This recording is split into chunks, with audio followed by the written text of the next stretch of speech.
I'm Colin Jackson, the ambassador of WISE. Be wise, work in sport. So first of all, thank you very much, Colin, for being here today at the WISE Work in Sports exhibition. We are here in Lausanne in our offices, so welcome to the Olympic capital. Thank you very much. To start with, let's talk a little bit about your career.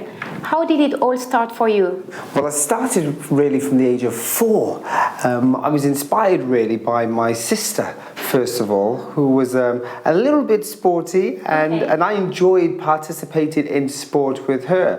But I never knew where my career, obviously, and how my career was going to develop, because even though I started running from the age of 4, I won my very first trophy in athletics at the age of 4. I still played many other sports. So I still did football, I did cricket, and because I'm Welsh, we did this other strange game called rugby with that funny shaped ball. So I had to play rugby as well. No, definitely not. But and then eventually when I specialised in athletics at the age of 15, I decided athletics is the sport for me. And I wasn't sure even then how I was going to develop or how good I was going to be. All I knew was I was having a lot of fun. Okay, great. If we talk now about working in sports, I mean, has this always been an evidence for you since you were a kid? What did you dream of? Well, it's funny because going into a sport as a profession, when I look back, I really didn't want to do anything else. Nothing else came to mind to me. So I've always had it in me to just want to be great at sport and see where sport took me and how far it took me. That again was going to be a crucial decision for me. So I had no idea where I was going, but I had a burning desire. I reckon, Colin, this year is a bit special for you, because in 2013 you celebrate not only 10 years from your retirement of professional sports, but also 20 years from your world record and the World Championship title, the first one. So what memories do you still have from that time? 20 years ago was a long, long time ago, but I still remember it, because when you make history in your sport, it's got to be something that sticks in your mind. And I prepared very well, I trained very hard, and I committed to my sport fully that season, and to be rewarded really with my very first world title and then a world record in the same competition. It was just such a unique moment for me, and I could still remember now even the noise in the stadium after I won, and looking up and seeing my name on the scoreboard and seeing Colin Jackson, Great Britain, a new world record and a world champion, and you can still see I smile when I get that vision back again. You know, in sport, when you're motivated to do something, people are never quite sure of the real journey that you went on to achieve your goal. So sometimes I had much harder preparation, much tougher situations to deal with, and then I still came out with a gold medal. So for me, they may hold a little bit a more of a special place for me in my heart, because the endeavour, the real hard work that it took to get there was really something else. So in Stuttgart, when I broke the world record, I nearly have what I would describe a perfect season. No injuries, no problems, virtually 100% race record, and then to top it, the World Championship. Yeah, exactly. So it's a good memory. Yeah. As we just mentioned, you have won many world-class titles in your career. You are even still the world record holder of the 60-meter hurdle indoors. Moreover, you are now also a successful TV commentator at the BBC, and you are also participating in many projects and TV shows. So I wonder, what motivations do you still have?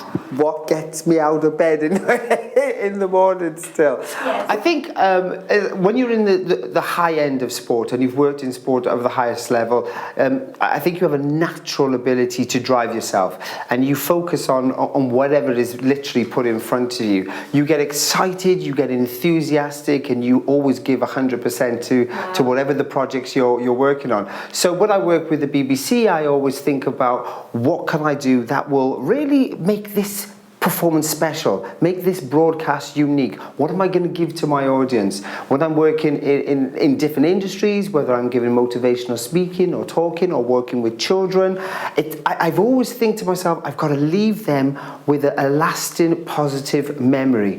And because my sport gave me many lasting positive memories, so what I try to do is kind of translate that into the new world, whatever field I'm working in. Beautiful.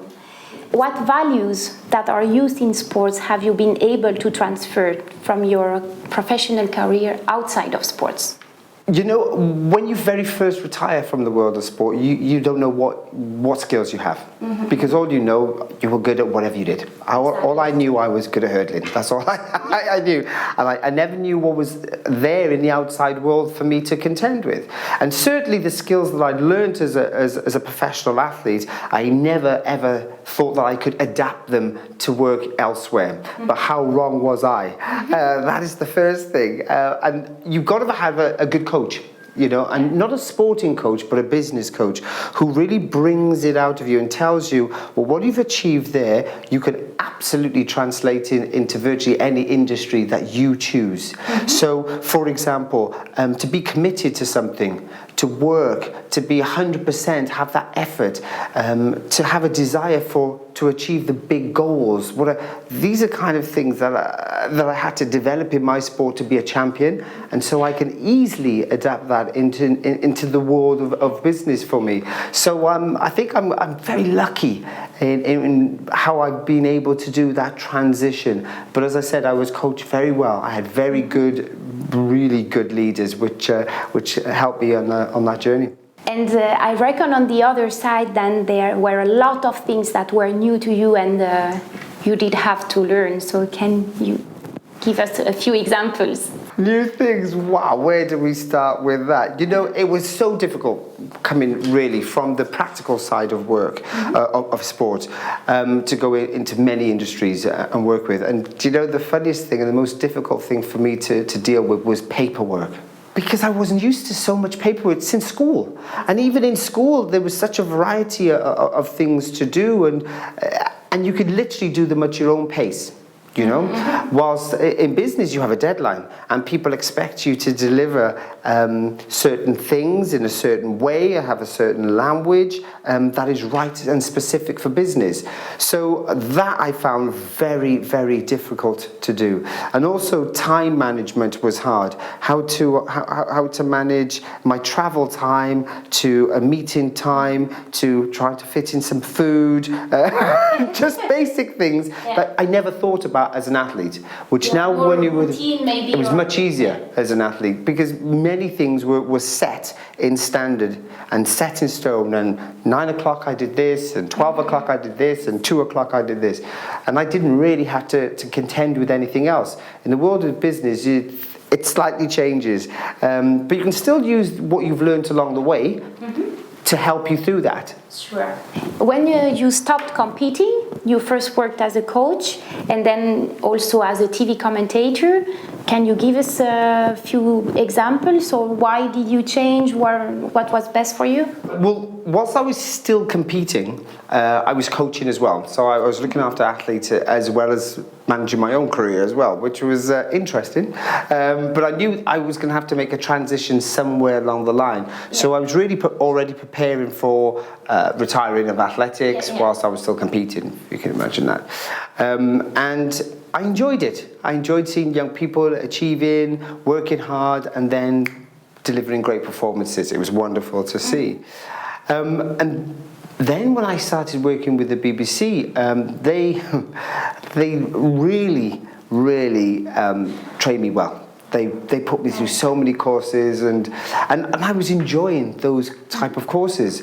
And then I realised that I'm going to have to make a decision between coaching and a BBC new way of thinking, delivering, etc., etc. I had to make this real decision. And it was a hard decision to leave your sport on one way and go into broadcast. But I also knew that if I did go into broadcast, I could still help younger people in some way, and that was mentoring. So they had my number, they could ring me and they could say, I have this problem and how did you get over it? And so I couldn't work 100% as a coach, but I could still have something to do and fulfill, and help them fulfill.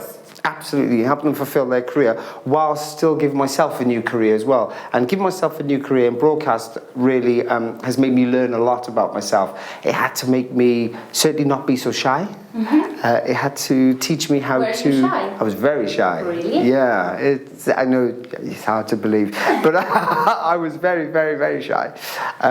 It really taught me how to be able to communicate better. That was a skill I think was very necessary.